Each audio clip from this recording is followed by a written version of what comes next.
નમસ્કાર દોસ્તો, સ્વાગત છે આપ સર્વનું તમારી પોતાની YouTube channel ocean coaching classes પર. મિત્રો, આજે આપણે ધોરણ 6ના ગુજરાતી એટલે કે જે પલાશ વિષયનું જે નવું પાઠ્યપુસ્તક આવ્યું છે અજમાયશી ધોરણે, તે નવા પાઠ્યપુસ્તકના કાવ્ય નંબર 1 પર્વત તારા નું સંપૂર્ણ જે સોલ્યુશન છે તે આ વિડીયોની અંદર જોવાના છે. મિત્રો, આ જે કાવ્ય 1 છે પર્વત તારા, તેને આપણે કુલ 2 ભાગમાં બનાવ્યું છે. પહેલા ભાગની અંદર આપણે પાઠની એટલે કે આ કાવ્યની સમજૂતી જોવાના છીએ અને બીજા ભાગની અંદર આપણે આ કાવ્યનું જે સ્વાધ્યાય છે તેનું સોલ્યુશન જોવાના છે. તો મિત્રો, તમે જો આ સરળ સમજૂતી જે છે અથવા તો એનું જે સ્વાધ્યાયનું જે સોલ્યુશન છે એની જો PDF મેળવવા માંગતા હોય, કલરફુલ એકદમ ફોન્ટની અંદર અને ચિત્રની સાથે આપણે બનાવેલી છે, તો આ જે કલરફુલ ફોન્ટવાળી સ્વાધ્યાય સોલ્યુશન અને સમજૂતીની જો PDF તમારે જોઈતી હોય તો એ પણ તમને મળી રહેશે. એના માટે હું તમને આ વિડીયોની અંદર આગળ જણાવીશ કે કઈ રીતે તમે PDF મેળવી શકશો. તો અંત સુધી આપણી સાથે જોડાયેલા રહેજો. તો મિત્રો, ચાલો આપણે શરૂ કરીએ. ધોરણ 6નું જે નવું પાઠ્યપુસ્તક આપણને મળેલું છે ગુજરાતી પલાશ વિષયનું, એનું કાવ્ય નંબર 1 પર્વત તારા, એની સમજૂતી એટલે કે આ ભાગ 1 છે, તો ભાગ 1ની અંદર આપણે સમજૂતી જોઈશું. આના પછીનો જે ભાગ 2 આવશે તેમાં આપણે સ્વાધ્યાયનું સોલ્યુશન જોઈશું. આવી જ રીતે આપણે ધોરણ 6ના દરેક પાઠ જે છે તેમની સમજૂતી અને એમના સ્વાધ્યાયના સોલ્યુશન જોવાના છે. તો જોડાયેલા રહેજો આપણી સાથે. સર્વપ્રથમ તમે અહીંયા જોશો તો આપણને કવિનો પરિચય આપવામાં આવેલો છે. તો આ પર્વત તારા આ જે કાવ્ય છે એ કાવ્યના કવિનું નામ છે સુરેશ દલાલ. તો જોઈએ આપણે સર્વપ્રથમ તો આ કવિ વિશે કેટલીક માહિતી. તો આ સુરેશ દલાલનો જન્મ મુંબઈની અંદર થાણામાં થયો હતો. તેમણે ઘણા બધા કાવ્ય સંગ્રહો પણ લખેલા છે, જેમ કે એકાંત, તારીખનું ઘર, નામ લખી દઉં જેવા કાવ્ય સંગ્રહો તેમણે આપ્યા છે. આ ઉપરાંત એમણે કેટલાક નિબંધોનો પણ ઉલ્લેખ કરેલો છે, નિબંધો પણ લખેલા છે. તેમને ઘણા બધા પુરસ્કારો પણ પ્રાપ્ત થયા છે, જેમ કે રણજીતરામ સુવર્ણચંદ્રક અને સાહિત્ય અકાદમી પુરસ્કાર. તો આ હતો કવિનો પરિચય. મિત્રો, હવે આપણે આ જે પર્વત તારા કાવ્ય છે તેના વિશે કેટલીક માહિતી મેળવીએ. તો આ પર્વત તારા કાવ્ય જે છે તે એક સરસ મજાની સુંદર પ્રાર્થના છે. એટલે કે કવિએ અહીં પ્રાર્થનાની રચના કરી છે અને આ જે પ્રાર્થના છે તે કવિએ ઈશ્વરને સંબોધીને કરી છે, ભગવાનને સંબોધીને કરી છે. આ કાવ્યની અંદર ઘણા બધા પ્રકૃતિના, આ સૃષ્ટિના તત્વો આવે છે, જેમ કે પર્વત, નદી, સરોવર, દરિયો, વૃક્ષો, સૂર્ય, ચંદ્ર, તારા, પ્રાણી, પક્ષી, જીવજંતુઓ, અને આ દરેક તત્વો જે છે તેની અંદર કવિને ઈશ્વરના દર્શન થાય છે. આ દરેક તત્વની અંદર કવિ ઈશ્વરને નિહાળે છે, ક્યાંક ને ક્યાંક, કોઈક ને કોઈક સ્વરૂપે ઈશ્વરને જુએ છે. એને ઉદ્દેશી અને કવિએ આ કાવ્યની રચના કરી છે, આ પ્રાર્થનાની રચના કરી છે. અહીં કવિ કુદરતના સઘળા અંશોમાં એટલે કે બધા જ તત્વની અંદર ઈશ્વરને જુએ છે. એટલે કે આ પ્રકૃતિનું કોઈ પણ તત્વ હોય, પછી તે સજીવ હોય કે નિર્જીવ હોય, દરેક તત્વની અંદર કવિને ઈશ્વરના દર્શન થાય છે. એટલે કે દરેક તત્વની અંદર ઈશ્વરની હાજરી છે, ઈશ્વર સમાયેલો છે, એવું કવિ કહેવા માંગે છે. તો આપણે શરૂ કરીએ સર્વપ્રથમ પહેલી પંક્તિથી આ કાવ્ય. જો અહીંયા શું કહ્યું છે? પર્વત તારા પહોળા ખંભા, સર્વર તારી આંખ, હે ઈશ્વર હું તને જોઉં છું ક્યાંક ક્યાંક ને ક્યાંક. અહીંયા એક શબ્દ આપણને આપેલો છે પર્વત. તો પર્વત એટલે કે પહાડ અથવા તો ડુંગર. બીજો શબ્દ છે સર્વર. સર્વર એટલે કે સરોવર.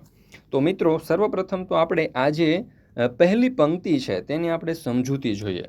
તો કવિ અહીં એવું કહે છે કે ઈશ્વરને દરેક જગ્યાએ નિહાળી રહ્યા છે કવિ. તેઓ પર્વતમાં ઈશ્વરના ખભા અને સરોવરમાં ઈશ્વરની આંખ જોઈ રહ્યા છે. મિત્રો, કવિ એવું કહેવા માંગે છે કે આ પૃથ્વી ઉપર રહેલા જે પહાડો છે, જે પર્વતો છે, જે ડુંગરો છે, તે આ ઈશ્વરના પહોળા ખભા છે. અને આ પૃથ્વી ઉપર રહેલા જે સરોવર છે, તે સરોવરો એ આ ઈશ્વરની આંખ છે. અને આંખરૂપી સરોવરથી તેઓ આ સૃષ્ટિને નિહાળે છે, આ પૃથ્વીને નિહાળે છે. હે ઈશ્વર હું તને જોઉં છું ક્યાંક ક્યાંક ને ક્યાંક.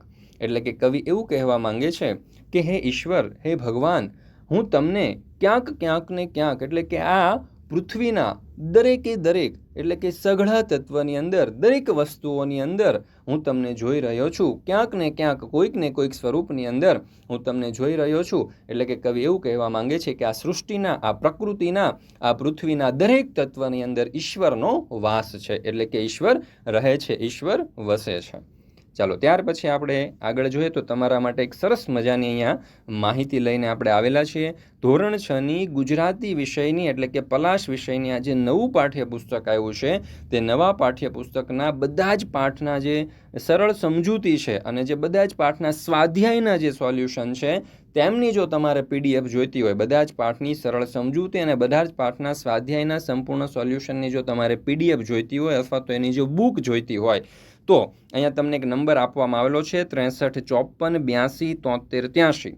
આ નંબર ઉપર તમે કોન્ટેક્ટ કરી શકો છો, સંપર્ક કરી શકો છો અને તમે આ બુક અથવા તો PDF મેળવી શકો છો. અથવા તો અહીંયા તમને આપણી એપ્લિકેશન પણ આપવામાં આવેલી છે ocean coaching classes. Play store ઉપર જઈ અને તમે આપણી આ application ocean coaching classes download કરશો તો ત્યાંથી પણ તમને આ જે PDF છે તે મળી જશે, સંપૂર્ણ સોલ્યુશનની PDF. અથવા તો આ જે વિડીયો છે તે વિડીયોના ડિસ્ક્રિપ્શન બોક્સની અંદર પણ તમને નીચે લિંક આપેલી છે. લિંક ઉપર ક્લિક કરીને પણ તમે સીધી જ આ જે PDF છે તે ડાઉનલોડ કરી શકો છો. તો દરેક વિદ્યાર્થી મિત્રોએ અવશ્ય આ જે સંપૂર્ણ સોલ્યુશન જે છે જેની અંદર સમજૂતીની પણ સોલ્યુશન આવી જશે અને સ્વાધ્યાયના પણ સોલ્યુશન આવી જશે ને એ પણ એકદમ કલરફુલ ફોન્ટની અંદર તમને એકદમ એનિમેશન સાથે, ચિત્ર સાથે જોવા મળશે, જેથી કરીને વિદ્યાર્થીઓ ખૂબ સરળતાથી સમજી શકે. તો દરેક વિદ્યાર્થીઓએ આ ધોરણ 6ના ગુજરાતી વિષયની આ જે PDF છે અથવા તો આ જે બુક છે તે અવશ્ય મંગાવી લેજો, જે તમને ધોરણ 6ના ગુજરાતી વિષયના અભ્યાસની અંદર ખૂબ એટલે ખૂબ ઉપયોગી સાબિત થવાની છે, તમને ખૂબ ફાયદો થશે.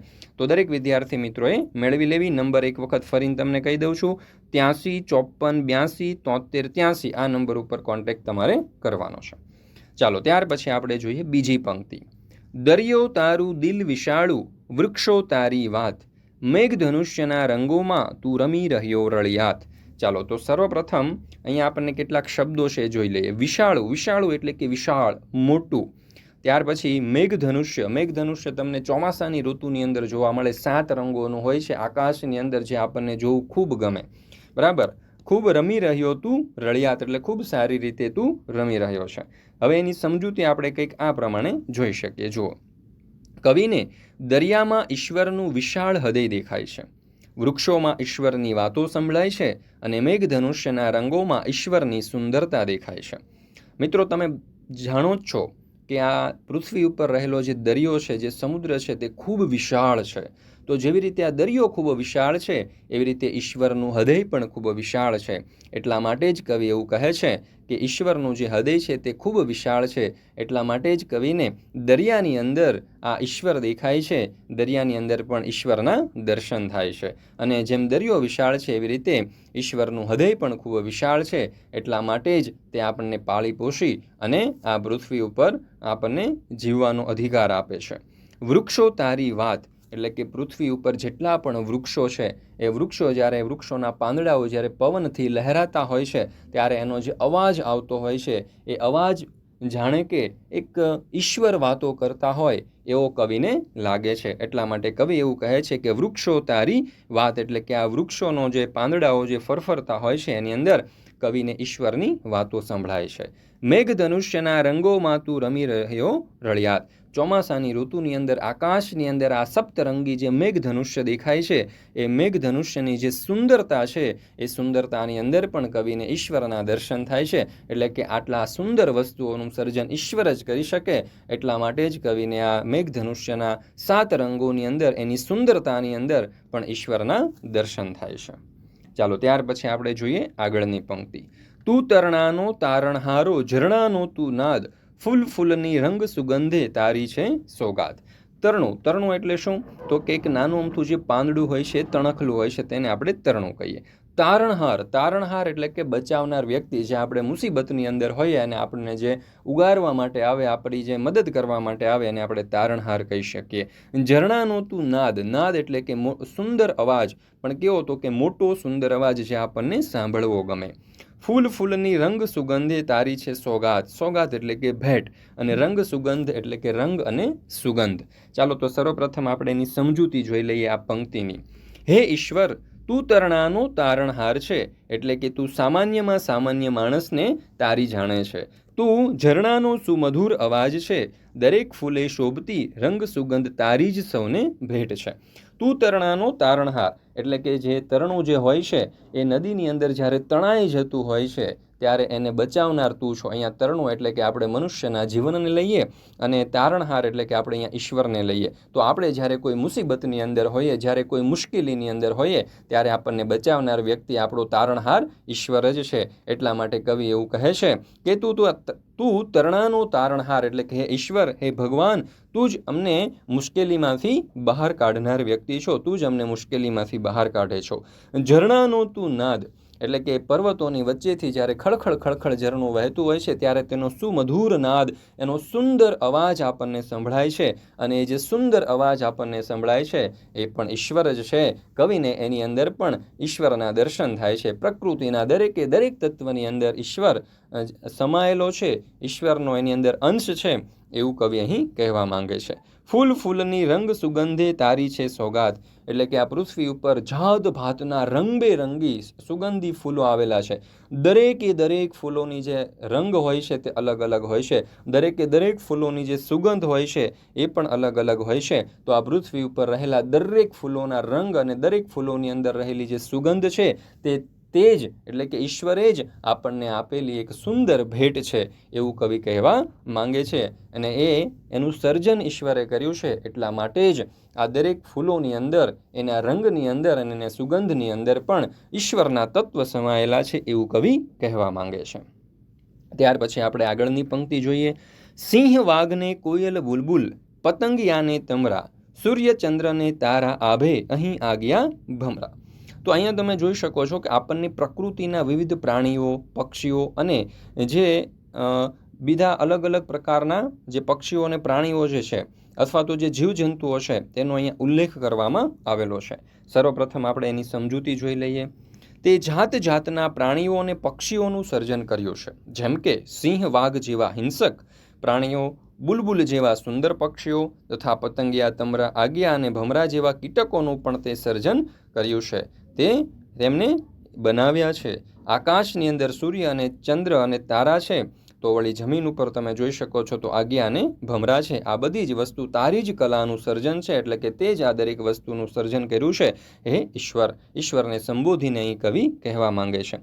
તો કવિ કહે છે કે સિંહ અને વાઘ જેવા જે હિંસક પ્રાણીઓ છે એનું પણ તે જ સર્જન કર્યું છે. કોયલ અને બુલબુલ જેવા જે પક્ષીઓ છે એનું પણ તે જ સર્જન કર્યું છે. પતંગિયા અને તમરા, અહીંયા તમરા એટલે કે રાત્રિના અંધકારની અંદર તમતમ એવો આપણને ઘણી વખત અવાજ સંભળાતો હોય છે.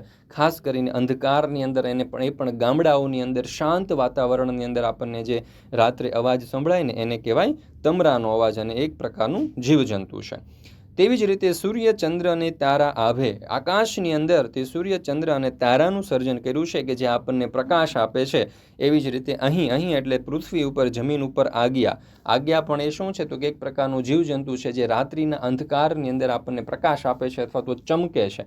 તો નીચે જમીન ઉપર પણ એક ચમકતા જીવજંતુનું એટલે કે આગિયા જેવા જીવજંતુનું તે સર્જન કર્યું છે, અને ભમરા જેવા જીવજંતુનું તે સર્જન કર્યું છે. અને આ જે દરેક પ્રકૃતિના જે તત્વો છે, આ કુદરતના જે દરેક તત્વો છે તેનું સર્જન ઈશ્વરે કરેલું છે. અને આ દરેક સુંદર તત્વો જે છે એ ઈશ્વરની જ કલાનું દર્શન છે, ઈશ્વરની જ કલાનું સર્જન છે. એટલા માટે જ કવિ કહે છે કે દરેક પ્રકૃતિના તત્વની અંદર તારો વાસ છે, તું સમાયેલો છે, અને તેમાં કવિને ઈશ્વરના દર્શન થાય છે.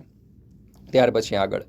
રાડ ત્રાડને લાડની સાથે મોર પીછનો સૂર, સંતા કુકડી રમતો રમતો રહે નજીકને દૂર. સર્વપ્રથમ આપણે એની સમજૂતી જોઈ લઈએ. હે ઈશ્વર, તારી રાડ ત્રાડ અને લાડની સાથે સુંદર સંગીત અમને મળતું રહે. તું ક્યારેક સાવ નજીક હોય તેમ લાગે છે અને ક્યારેક એકદમ દૂર ભાસે છે. તો એની સમજૂતી અહીંયા આપણને આપેલી છે. જો રાડ ત્રાડ અને લાડની સાથે, રાડ એટલે શું તો કે જ્યારે આપણે કોઈ ગુસ્સામાં હોય અને જે બૂમો પાડીએ એને આપણે કહીએ રાડ, અથવા તો કોઈકને બોલાવવા માટે આપણે જે મોટેથી અવાજ કરીએ તે રાડ. ત્રાડ એટલે કે સિંહની ગર્જના, અને લાડ એટલે કે જ્યારે કોઈ માતા જે છે પોતાના બાળકને પ્રેમપૂર્વક બોલાવતી હોય અથવા તો કંઈક કહેતી હોય અથવા તો લાડ લડાવતી હોય એ શબ્દો. તો આ રાડ ત્રાડ અને લાડની સાથે મોરપીંછનો સૂર, મોરપીંછનો સૂર એટલે કે મોરના જે સુંદર ટહુકાઓ હોય છે, અને ટહુકાઓની સાથે એનો જે મોરપીંછનો જે સુંદર રંગ હોય છે એ જ્યારે ભળી જતો હોય છે ત્યારે કેટલું સુંદર લાગતું હોય છે. તો આ રાડ ત્રાડ અને લાડની સાથે મોરપીંછનો સૂર, એવું કવિ કહે છે. અને એની સાથે સાથે અહીંયા તમે જોઈ શકો છો કે ખૂબ જ રાડ ત્રાડ અને લાડ આવા શબ્દોનો ઉપયોગ કરી અને ખૂબ સરસ મજાનો પ્રાસ પણ અહીંયા કવિએ બેસાડ્યો છે. સંતા કુકડી રમતો રમતો રહે નજીક ને દૂર. એટલે કે ક્યારેક ઈશ્વર જે છે તે આપણાથી ખૂબ નજીક હોય છે તો ક્યારેક આપણાથી ખૂબ દૂર જતો રહ્યો હોય એવું લાગે છે. એટલે કે કવિને એવું લાગે છે કે ઈશ્વર આપણી સાથે સંતા કુકડી રમે છે, ક્યારેક આપણી નજીક આવે છે તો ક્યારેક આપણાથી દૂર જતા રહે છે, એકદમ આપણને દૂર હોય તેવું લાગે છે. ત્યાર પછી આપણે આગળની પંક્તિ જોઈએ. અજવાળાના કાંઠા વચ્ચે અંધારાની નદી વહે, એમાં મારી હોડીને આ કોણ હંકારે તું જ કહે. ચાલો સર્વપ્રથમ આપણે એની સમજૂતી જોઈ લઈએ. હવે મારું જીવન એક હોડી જેવું છે. આસપાસ અજવાળાના કાંઠારૂપી સુખ છે તો અંધારારૂપી દુઃખની નદી પણ વહે છે. મને એ સમજાતું નથી તો પણ મારા જીવનને આ કોણ ચલાવી રહ્યું છે તું જ કહે. જો અહીંયા કવિ શું કહેવા માંગે છે કે આ જે હોડી છે ને તે મારું જીવન છે. એટલે કે અહીંયા હોડીને આપણે જીવન ગણવાનું છે. તો આ હોડી જે છે ક્યાં ચાલતી હોય છે તો કે નદીમાં ચાલતી હોય છે. તો અંધારારૂપી નદીની અંદર આ હોડી જે છે એટલે કે આ મારું જીવન જે છે તે અંધારારૂપી હોડીની અંદર ચાલી રહ્યું છે. અને એ નદી જે છે અંધારારૂપી તેની બંને તરફ સુખના કાંઠાઓ વહી રહ્યા છે. અને એ સુખના કાંઠા તરફ મને લઈ જવાનું કાર્ય ઈશ્વર કરશે, ભગવાન કરશે. હવે આ નદીની અંદર, આ અંધારાની અંદર મારું જીવનરૂપી નૈયા, મારી જીવનરૂપી હોડી ચાલી તો રહી છે, પરંતુ એ અંધકારરૂપી, અજ્ઞાનરૂપી નદીની અંદર હું જ્યારે ચાલી રહ્યો છું તો પણ મને ખબર નથી કે આ મારી હોડીને આ કોણ ચલાવી રહ્યું છે. એટલે કે મને હોડીને ચલાવી અને સામે કાંઠે સુખરૂપી, સામા કાંઠારૂપી મને કોણ પહોંચાડી રહ્યું છે એનો મને ખ્યાલ નથી. હે ઈશ્વર, તું જ મને કહે. એટલે કે અહીંયા કવિનું કહેવું એવું છે કે આપણું આ જે જીવન છે ને તેને ઈશ્વર જ ચલાવી રહ્યા છે. અને ઈશ્વર આપણને આપણું આ જે જીવન છે તે ચલાવી અને આપણને મુક્તિ અપાવશે, આપણને સુખ અપાવશે એવું કહેવા માંગે છે. તો આ રીતે તમે જોઈ શકો છો કે આ પંક્તિ જે છે તેનો આપણે અભ્યાસ કરી શકીએ અને આ કાવ્ય જે છે તેને પણ આપણે અહીંયા પૂર્ણ કરીએ છીએ. ત્યાર પછી આપણે આ કાવ્યના કેટલાક શબ્દાર્થ જોઈએ. જેમ કે ખંભા, તો ખંભા એટલે કે ખભા. ત્યાર પછી છે સરોવર. સરોવર એટલે કે કુદરતી રીતે બનેલું સરોવર અથવા તો તળાવ. ત્યાર પછી છે વિશાળું. વિશાળું એટલે કે વિશાળ અથવા તો ઘણું મોટું. ત્યાર પછી છે રળિયાત. રળિયાત એટલે આ કાવ્યની અંદર એનો અર્થ આપણે સુંદર એવો લઈશું. ત્યાર પછી છે તરણું. તરણું એટલે કે તણખલું. ત્યાર પછીનો શબ્દ છે નાદ. નાદ એટલે સામાન્ય રીતે મધુર લાગતો મોટો અવાજ. ત્યાર પછી છે સોગાદ. સોગાદ એટલે કે ભેટ. ત્યાર પછી છે આજ્ઞા. આજ્ઞા એટલે કે રાત્રિના અંધકારમાં ટમટમતું જીવડું. ત્યાર પછી ત્રાડ. ત્રાડ એટલે કે ગર્જના. ત્યાર પછી હંકારે. હંકારે એટલે કે હાંકે અથવા તો ચલાવે. ત્યાર પછી છે સુર. સુર એટલે કે સ્વર અથવા તો અવાજ. અને ત્યાર પછી શબ્દ સમૂહ માટે એક શબ્દ આપણને આપેલો છે, જેમ કે રાત્રિના અંધકારમાં ટમટમતું જીવડું. તો આપણે અહીંયા લખીશું આજ્ઞા. મિત્રો, આપણી જે શ્રેષ્ઠ યુટ્યુબ ચેનલ છે તેની અંદર પણ તમે જરૂરથી જોડાઈ જજો, જેથી કરીને આવનારા તમામ વિડીયો અને પીડીએફ જે છે અથવા તો જે બુક છે તેની લિંક તમને મળતી રહે. મિત્રો, આ વિડીયો તમને પસંદ આવ્યો હોય તો લાઇક કરવાનું અને તમારા મિત્રો સાથે શેર કરવાનું ભૂલશો નહીં. ભાગ 1ની અંદર, એટલે કે આ જે વિડીયો છે તે ભાગ 1 જોયો. આ ભાગ 1ની અંદર આપણે આ કાવ્યની સમજૂતી જોઈ. ભાગ 2ની અંદર હવે આપણે સ્વાધ્યાયનું સોલ્યુશન જોવાના છે. તો મિત્રો, ભાગ 2માં સ્વાધ્યાયનું સોલ્યુશન જોવાના છે તો એ વિડીયો પણ તમે જરૂરથી જોઈ લેજો. લિંક તમને નીચે ડિસ્ક્રિપ્શન બોક્સની અંદર આપેલી છે, તો જરૂરથી ડિસ્ક્રિપ્શન બોક્સની અંદર જઈ આગળનો જે વિડીયો છે એની લિંક ઉપર ક્લિક કરી અને આ ભાગ 2 જે છે સ્વાધ્યાય સોલ્યુશન એ પણ તમે નિહાળી લેજો, એનો પણ તમે અભ્યાસ કરી લેજો. આવી જ રીતે આપણે ધોરણ 6ના ગુજરાતી એટલે કે પલાશ વિષય જે છે તેના બધા જ પાઠના જે સોલ્યુશન છે, બધા જ પાઠના જે સ્વાધ્યાયના સોલ્યુશન છે અને બધા જ પાઠની જે સમજૂતી છે તેનો આપણે અભ્યાસ કરવાના છે. તો દરેક વિદ્યાર્થી મિત્રો અવશ્ય આપણી આ ચેનલ સાથે જોડાયેલા રહેજો અને ગુજરાતી એટલે કે આ જે પલાશ વિષય છે તેના બધા જ પાઠનો સારી રીતે આપણી સાથે અભ્યાસ કરશો તો તમને પરીક્ષામાં પણ ખૂબ ઉપયોગી સાબિત થશે.